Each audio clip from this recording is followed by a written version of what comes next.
خليل بالقرآن هو إمامنا على هداية الله آمتنا. خليل بالقرآن هو إمامنا على هداية الله آمتنا. كلام ربنا هدايتنا، عطاء جبريل على رسولنا. كلام ربنا هدايتنا، عطاء جبريل على رسولنا. Kekalkan Al-Quran sebagai imam kita, semoga kembali di dalam petunjuknya. Kekalkan Al-Quran sebagai imam kita, semoga kembali di dalam petunjuknya. Kalamullah hidayah bagi kita, diberikan Jibril kepada Rasul kita. Kalamullah hidayah bagi kita, diberikan Jibril kepada Rasul kita. Kalam Rabbina ala nuril Mustafa. Kalam Rabbina ala nuril Mustafa. Kalam Rabbina ala nuril Mustafa. كلام ربنا على نور المصطفى.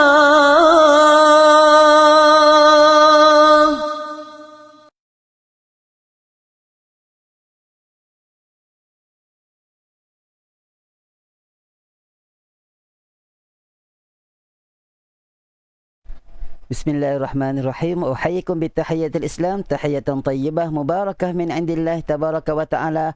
Assalamualaikum warahmatullahi wabarakatuh. Alhamdulillahi wa kafa, wassalatu wassalamu ala rasulillahil mustafa wa ala alihi wa sahbihi wa man wafa. Ashhadu an la ilaha illallah wahdahu la syarika lah, wa anna sayyidana Muhammad abduhu wa rasuluh. Wa bishrah li sadri wa yassir li amri wahlul 'uqdatam min lisani yafqahu qawli. Okey. Jadi para jemaah sidang penonton, tuan-tuan, puan-puan, ibu-ibu, ayah-ayah yang saya hormati, yang saya kasihi sekalian, alhamdulillah kita bersyukur pada Allah Subhanahu Wa Taala pada petang ini diberikan kesempatan, kesihatan, kelapangan untuk sama-sama kita menyambung kembali kuliah Al-Quran 3T. Pada petang ini saya berhasrat untuk mengulang kelas kita yang sepatutnya dijalankan semalam, kelas tajwid kita.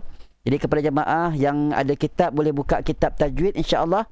Buka kitab tajwid Al-Quran, muka surat 144 insya-Allah. Okey, muka surat apa? 144. Kejap Okey, siapa yang ada kitab boleh buka kitab masing-masing. Muka surat apa? 144. Tajuk huraian makhraj khas bagi huruf hijaiyah. Dan kita mulakan dulu pertemuan kita dengan sama-sama membaca Ummul Kitab Al-Fatihah. أعوذ بالله من الشيطان الرجيم. بسم الله الرحمن الرحيم. الحمد لله رب العالمين. الرحمن الرحيم. مالك يوم الدين. إياك نعبد وإياك نستعين. اهدنا الصراط المستقيم. صراط الذين أنعمت عليهم غير المغضوب عليهم ولا الضالين.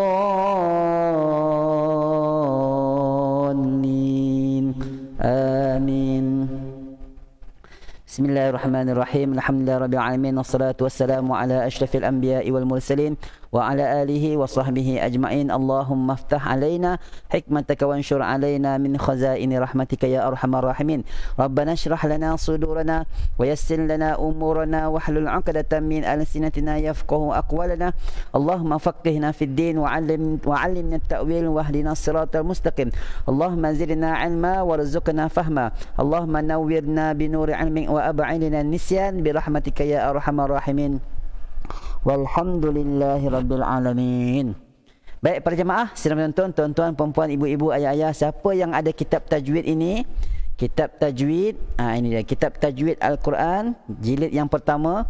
Boleh buka muka surat 144. Saya minta maaf sangat pada petang ni saya tak dapat nak sharekan di skrin saya kerana beberapa masalah teknikal. Jadi harap yang tak ada kitab tu tak apa, dengar sajalah. InsyaAllah huraian-huraian yang saya akan kongsikan. Yang ada kitab boleh buka kitab muka surat 144 insyaAllah. Dan saya mohon respon di ruang komen suara saya kedengaran jelas ataupun tidak. Boleh tuliskan di ruang komen. Dan siapa yang belum menekan butang like, butang love, butang share, boleh tekan butang like, butang love sebagai tanda sokongan dan kasih terhadap Al-Quran, dan menekan butang share untuk berkongsi siaran kita ini dengan lebih ramai lagi rakan-rakan FB kita. Tag mereka, tag nama-nama mereka supaya mereka pun turut serta belajar Al-Quran.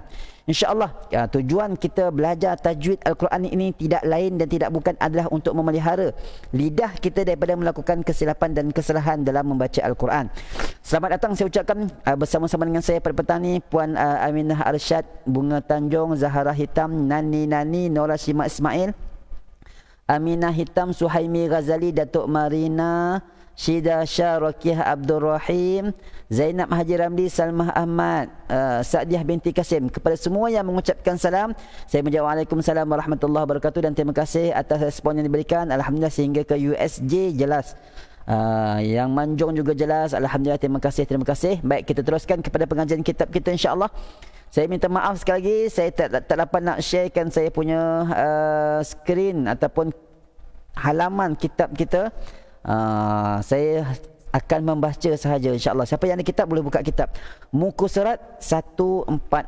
Muka surat apa? 144. Tajuk huraian makhraj khas bagi huruf hijaiyah. Baik. Dalam pertemuan kita minggu lepas saya cerita sikit berkenaan dengan makhraj umum. Makhraj umum, tempat keluar huruf-huruf tu di bahagian mana. Ada bahagian lidah, ada bahagian kongkong, ada bahagian bibir, ada bahagian rongga, dan ada bahagian khashum, bahagian rongga hidung. Baik, huraian makhraj khas bagi huruf hijaiyah. Yang pertemuan kita minggu lepas cerita tentang umum. Kali ni kita nak cerita tentang khas dia, makhraj khas. Baik, berikut adalah huraian 17 makhraj yang masyhur lagi terpilih berdasarkan pandangan Imam Ibnul Jazari. Daripada banyak-banyak ada 5 makhraj umum dipecahkan dan kita pilih. Ada banyak pandangan berkenaan dengan makhraj khas ini, maka kita pilih pandangan yang Imam Ibnul Jazari bahawa terdapat berapa? Ada 17 makhraj. Baik. Yang pertama, cuba tengok. Yang pertama, rongga ataupun jauf, iaitu ruang udara tekak hingga ke mulut. Dia bagi tekak kita ni sampailah ke mulut, bahagian rongga semua tu, bahagian mulut rongga semua tu terdiri daripadanya huruf-huruf mat, iaitu alif, waw dan ya. Berkata Imam Ibnul Jazari, maka alif dan 2 saudaranya iaitu waw mad dan ya mad makhrajnya di bahagian rongga, dan dialah huruf-huruf mat yang berakhir di ruang udara mulut. Berkata Syahib As-Sasabil, maka jauf ataupun rongga mulut itu, ni bahagian rongga mulut kita ni, kosan sekelilingnya tu, bagi huruf mat di sisi Al-Khalil yang mengiranya pada bilangan makhraj, dan 2 pendapat yang lain menggugurkannya. Kedua-dua mengeluarkan huruf dari selain daripadanya, iaitu jauf. Adapun Imam Asy-Syatibi, itu pandangan Imam Jazari dan juga Imam Salsabil. Berkata Imam Syatibi, Kutrub dan juga mereka yang menggugurkan makhraj jauf. Jadi Imam Syatibi, makhraj jauf ni dia tidak dikira sebagai makhraj tempat keluar. Dia mengatakan bahawa alif makhrajnya ialah di pangkal halqum. Halqum mana? Sini. Dia kata sama macam hamzah. Waw mat sama macam dengan waw, dan ya mat sama macam makhraj ya. Kan? Kalau ya ni huruf lidah, kalau waw huruf bibir. Jadi dia tak kata bahawa alif mat, waw mat dan ya mat ni bahagian rongga. Itu berkata Imam Syatibi dan Kutrub dan beberapa lagi pandangan-pandangan imam-imam yang lain. Jadi ini adalah perbezaan pandangan sahaja. Okey, cuma kita ambil daripada banyak-banyak pandangan tu, kita ambil pandangan Imam Jazari.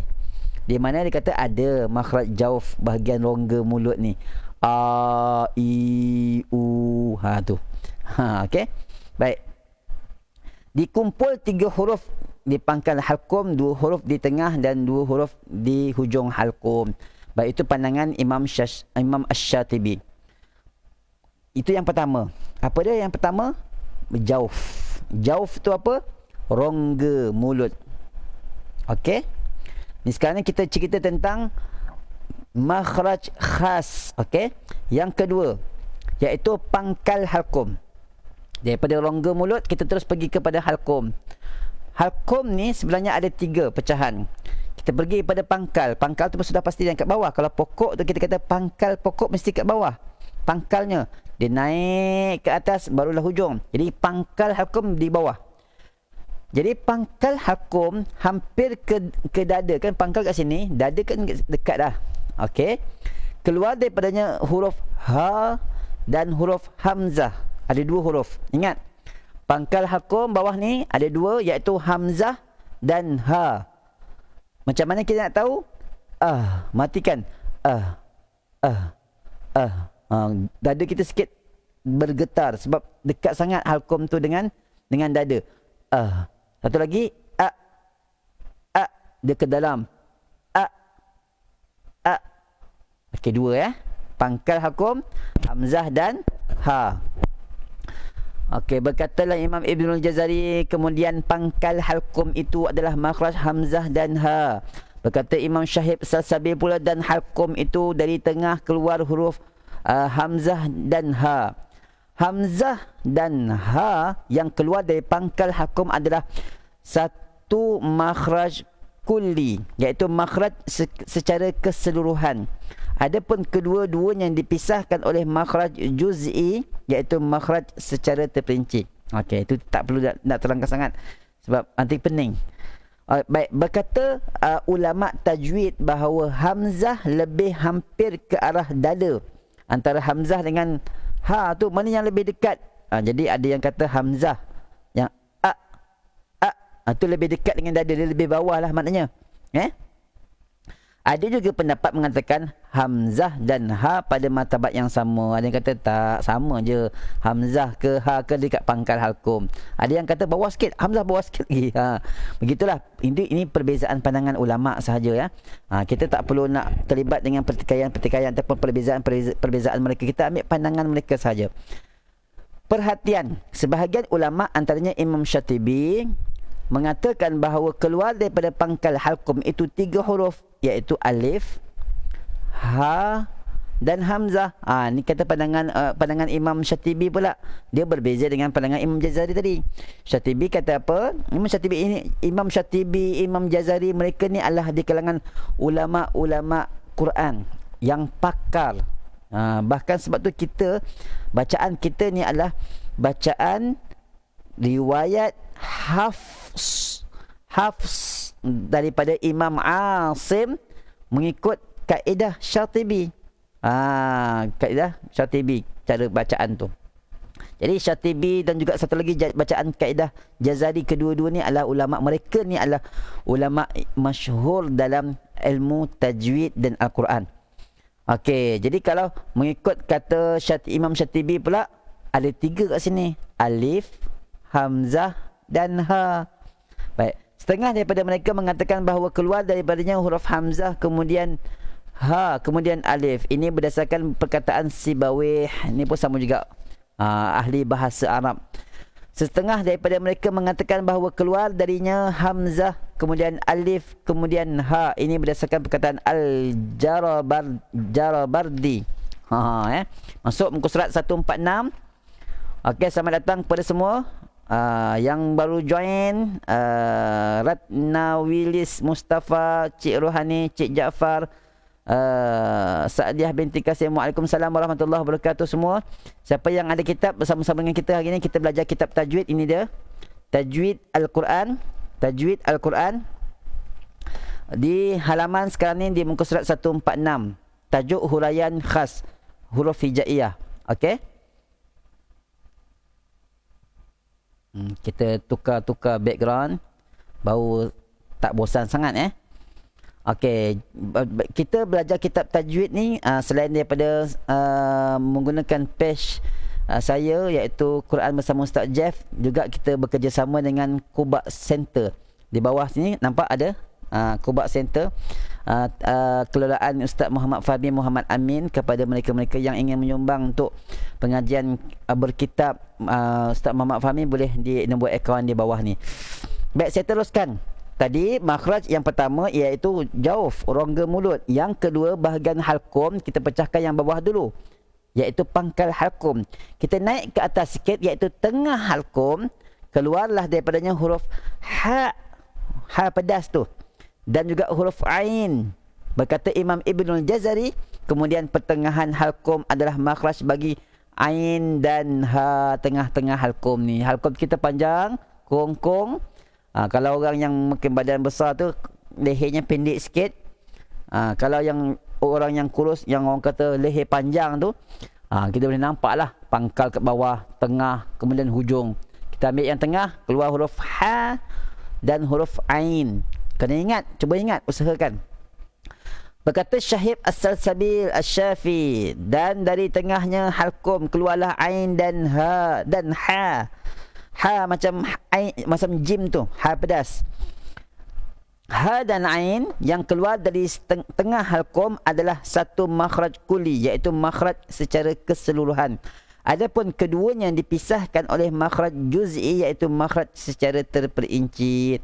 Sebagian ulama tajwid mengatakan bahawa ain lebih hampir ke arah pangkal halqum, adapun ha atas sedikit daripada ini. Ini adalah pandangan siapa? Imam Makki bin Abu Talib Al-Qisi dan Imam Syatibi dan Imam Ibn Jazari berdasarkan perkataan Sibawih. Baik, tengah halqum ni pula, dia kata kalau daripada tengah ni, mana yang lebih bawah, mana yang lebih atas? Maka berkatalah Imam Syatibi, dia kata huruf ain ni lebih bawah lagi, hampir kepada pangkal. Jadi maknanya kalau maaf. Okey. Jadi kalau kat bawah tadi, kita kata yang paling bawah tadi siapa? Huruf hamzah, kemudian huruf ha, kemudian huruf ain. Huruf ain. Kemudian baru huruf atas sikit ha. Tapi ha dan ain tu masih lagi di bahagian pertengahan. Okey? Ada setengah ulama tajwid yang lain pula mengatakan bahawa ha itu lebih dahulu daripada ain. Ada pandangan lain pula kata ha tu lebih bawah daripada ain. Jadi kedua-dua pandangan ni, yang kata sedikit-sedikit perbezaan ni kita meraihkan lah, dan kita jangan bergaduh sangat lah. Jangan kita jumpa kata taklah, ha lagi bawah lah, ain lagi bawah lah. Tidak, sebenarnya mereka tu ha dan ain ni berada di tengah-tengah halqum. Ada juga pendapat mengatakan bahawa ha dan ain pada martabat yang sama. Berkata Al-Khalil bin Ahmad Al-Farahidi. Al-Khalil bin Ahmad ni adalah antara ulama yang besar jasanya dalam menyusun ilmu tajwid. Okey, berkata dia, jika tidak ada pada ha itu buhah, serak ataupun parau, dan tidak ada pada ain itu bu'ah, suara kembang, niscaya jadilah kedua-duanya suara bunyi yang sama.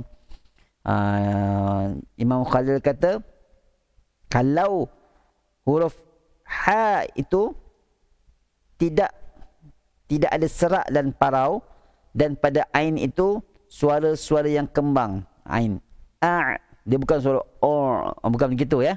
Kalau bukan jangan kembangkan suara kita, dia kena nipiskan suara. Huruf ha pula jangan buat serak, jangan tak ada dia mesti tiada serak dan tiada parau. Okey, itu tengah halqum. Kita naik atas sikit, hujung halqum, keluarlah daripadanya huruf kha. Huruf apa? Kha. Mulut kita begitu. Ejaan dia bukanlah sampai KHO, sampai mulut kita begitu. Kha, bukan begitu. Kha. Dia buka besar. Kha. Kha bukan kho. Jangan muncungkan mulut kita begitu ya. Huruf kha dan huruf ghain. Huruf apa? Ghain. Ghain. Berkata Imam Ibnul Jazari, hujungnya halqum adalah makhraj bagi ghain dan kha. Halqum kita pangkal, tengah, hujung. Hujungnya keluar huruf kha dan ghain. Okey?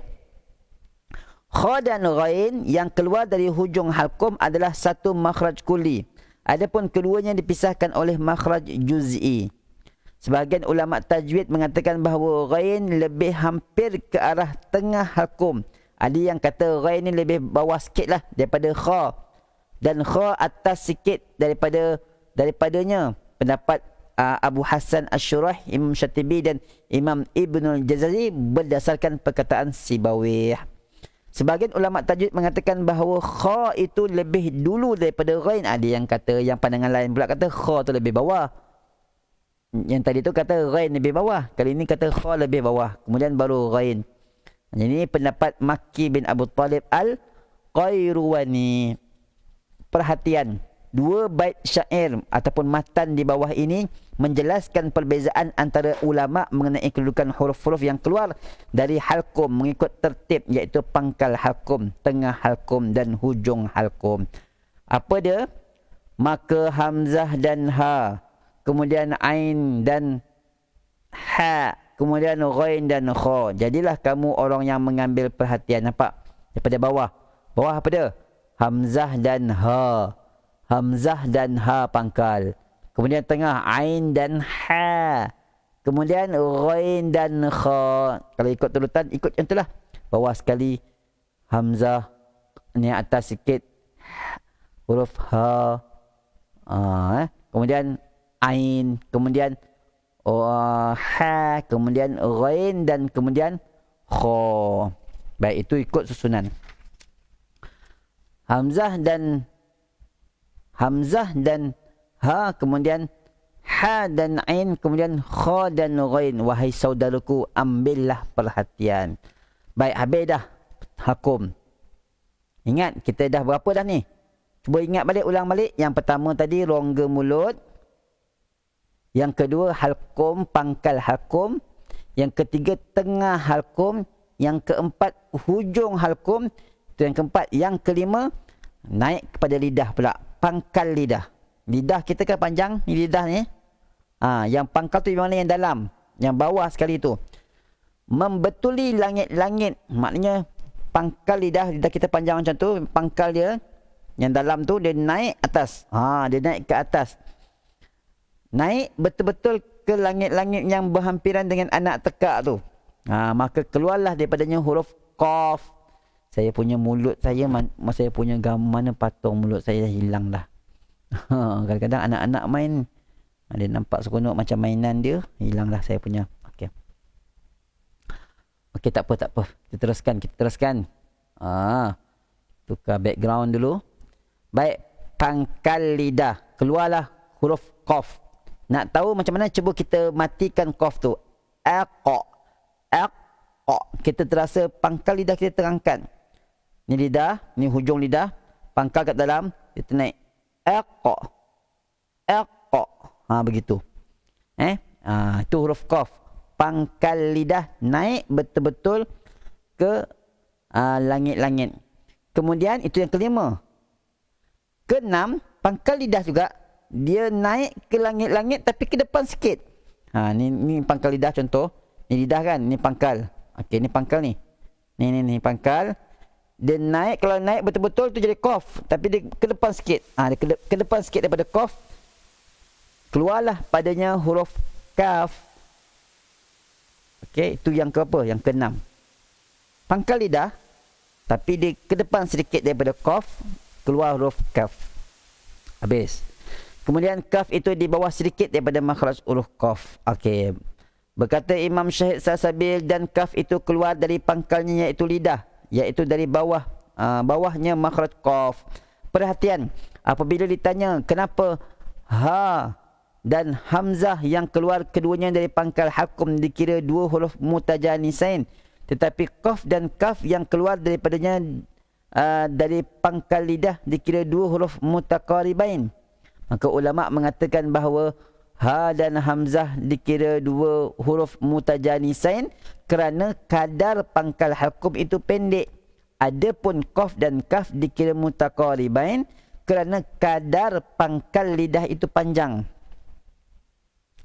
Ini sekali kita ni kalau kita belajar idgham mutaqaribain, idgham mutajanisain, kita dapat tengoklah. Baik, huruf ini di kalangan ulama dia buat huraian. Kenapa hamzah dan ha ni sama?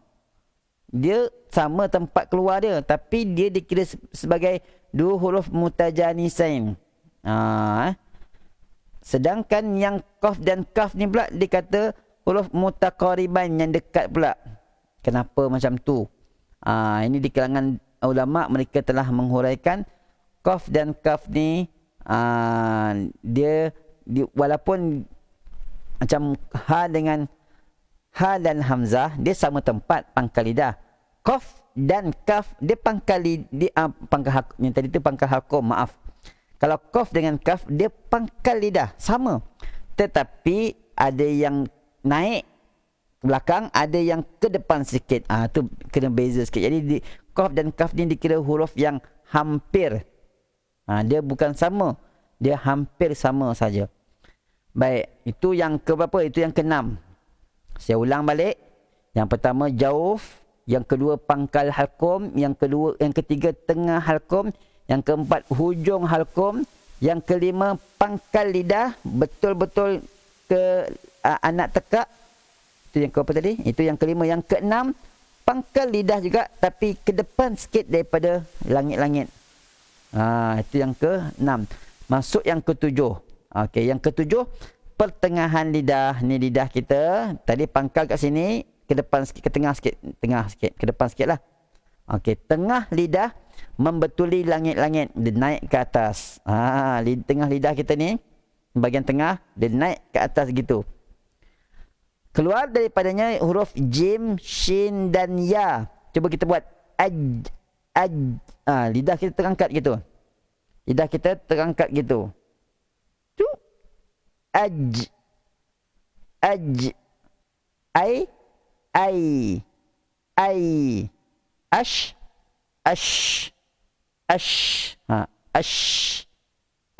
lidah kita ni, jangan tengok macam ni, dia terangkat gitu. Tengah lidah. Itulah 3 huruf jim, shin dan ya. Okey? Berkata Imam Syahib Salsabil, jim dan jim, shin serta ya keluar dari tengah lidah. Jim, shin dan ya yang keluar dari tengah lidah adalah tertib yang dinyatakan oleh sebahagian ulama, antaranya Imam Syatibi, Imam Ibnul Jazari. Adapun sebahagian ulama yang lain, antaranya Mulla Al-Qari, mendahulukan shin daripada jim dan yang akhirnya ya, berdasarkan pendapat Abu Abbas Al-Mahdawi. Ini tak kisahlah yang mana dulu, shin dulu ke, jim dulu ke, ya dulu. Yang penting 3 huruf ni adalah huruf tengah lidah yang terangkat ke atas langit-langit. Habis, itu tengah lidah. Kemudian masuklah ke makhraj yang ke-8, iaitu bahagian tepi lidah, sama ada kiri atau kanan, serta membetuli gigi geraham sebelah atas, iaitu selepas makhraj jim. Bahagian tepi lidah, jim, shin dan ya, serta sebelum makhraj lam keluar daripadanya huruf dad, bunyinya agak berat. Baik, dia kata bahagian tepi lidah. Mana bahagian tepi lidah? Ini pandangan daripada atas. Okey. Bahagian tepi lidah ialah daripada sini ke belakang ni. Ni bahagian tepi lidah. Kalau macam ni, dia bahagian tepi lidah tu ke sini. Ini tepi ni. Itu bahagian tepi lidah. Okey. Berkata Imam Ibnul Jazari, dia keluar apa? Huruf dad. Dad. Dan dad makhrajnya dari tepi lidah apabila membetuli gigi geraham sebelah atas, kiri atau ke kanan. Tepi lidahnya dia naik gitu. Dia naik, tepi lidah dia naik pergi ke gigi geraham atas, sama ada kiri ataupun kanan. Boleh pilih lah. Yang penting lidah kita naik ke tepi itu naik gitu. Pergi ke gigi geraham belakang tu. Sama ada kiri ataupun kanan. Itu makhraj huruf dad. Dan makhraj dad bagi setiap manusia dari bahagian tepi lidah dan gigi geraham atas. Dan keadaannya di sebelah kiri itulah yang banyak dilakukan. Dan menyebutnya di sebelah kanan lebih susah. Saya pun ambil sebelah kiri. Sebenarnya ada orang yang ambil belah kanan, tapi mungkin dia lebih selesa belah kanan. Tapi kalau kita yang dah biasa belah kiri, kita nak pergi belah kanan, dia jadi macam kekok sikit. Perhatian, ulama melafazkan dad dari sebelah kiri lebih mudah serta dilakukan oleh kebanyakan orang. Adapun melafazkannya dari sebelah kanan lebih susah serta sedikit orang yang melakukannya. Adapun mendatangkannya dari kedua-dua pihak iaitu kiri dan kanan terlalu susah dan hanya segelintir manusia yang mampu melakukannya. Ini maknanya dia datang tepi tu, dia naik pergi ke dua-dua tempat tu. Susah juga kan. Itu lagi susah. Tapi ada orang yang boleh buat macam tu. Dikatakan bahawa Rasulullah sallallahu alaihi wasallam mendatangkan dad dari kedua-dua pihak dan Sayyidina Umar bin Khattab juga melakukan yang demikian. Ada yang kata Nabi dia angkat lidah bahagian tepi ni, tepi lidah bahagian tepi, dia boleh naik ke atas, pergi ke gigi geraham sampai kedua-dua tu dia boleh buat. Dia boleh dia tak ada sengit-sengit. Kita ambil bahagian tepi, kan sampai mulut kita berherot sikit kan. Begitu. Nabi dia boleh buat, datangkan tepi lidah dia ke dua-dua, kiri dan kanan. Berkata setengah ulama bahawa dad adalah huruf yang susah untuk dilafazkan. Sabda Nabi sallallahu alaihi wasallam, aku adalah orang yang paling fasih iaitu mahir menuturkan bunyi dad. Sesungguhnya aku dari kalangan masyarakat Quraisy. Menurut Imam Ibnul Jazari bahawa hadis tersebut tidak ada asal baginya, manakala Mulla Al-Qari mengatakan bahawa maknanya sahih walaupun tidak ada asal baginya. Jadi tak adalah kita nak katakan hadis ni sebagai dalil bahawa Nabi sahaja yang betul dadnya, kan? Sebagian ulama tajwid ahli ada antaranya Al-Jarabardi mengatakan bahawa dad tidak digunakan melainkan dalam bahasa Arab. Huruf, kalau kita dalam sebutan-sebutan bahasa apa-apa pun, tak ada pun lidah kita ni pergi herot-herot ke kiri ke kanan, melainkan dalam bahasa Arab dia ada huruf dad ni. Itu istimewanya huruf dad, iaitu bahagian tepi lidah. Ini bahagian tepi lidah. Okey, kita dah sampai ke 8 makhraj. Kita ulang balik.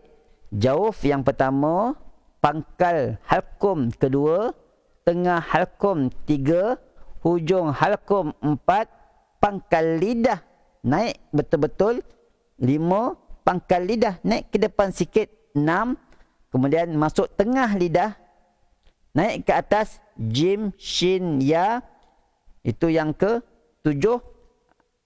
Yang ke-8 bahagian tepi lidah iaitu huruf dad. InsyaAllah kita akan sambung dalam pertemuan kita di minggu akan datang, makhraj yang ke-9 pula insyaAllah. Okey. Terima kasih saya ucapkan kepada semua para jemaah dan penonton. Maknanya akan datang kita akan sambung di halaman 151. Okey. Minta maaf kerana saya tak dapat nak sharekan kitab di skrin saya. Jadi saya mengharapkan kepada mereka-mereka yang ada kitab tu, bawa kitab tu, buka sama-sama kita belajar. Okey. Siapa yang nak kitab ni masih lagi ada, tak banyak. Harga kalau beli satu jilid harganya 80. Dia ada 2 jilid sebenarnya, jilid sambungan dia. Bila beli 2 jilid dapat harga murah sikit, 145. Okey, 145. Baik, terima kasih saya ucapkan sekali lagi kepada jemaah sidang menonton, tuan-tuan, puan-puan, ibu-ibu, ayah-ayah yang bersama-sama dengan saya pada petang ni. Saya mohon maaf andai ada kesalahan, kekurangan, kesilapan sepanjang saya menyampaikan dan berkongsi sedikit ilmu ini. Mudah-mudahan ada kebaikan dalam pertemuan kita. Mohon ampun sekali lagi. Terima kasih atas segalanya. Aku qouli hadza wa astaghfirullahal azim li wa lakum. Assalamualaikum warahmatullahi wabarakatuh, dan sama-sama kita akhiri dengan bacaan doa penutup. Bismillahirrahmanirrahim. Allahumma arhamna bil Qur'an waj'alhu lana imaman wa nuran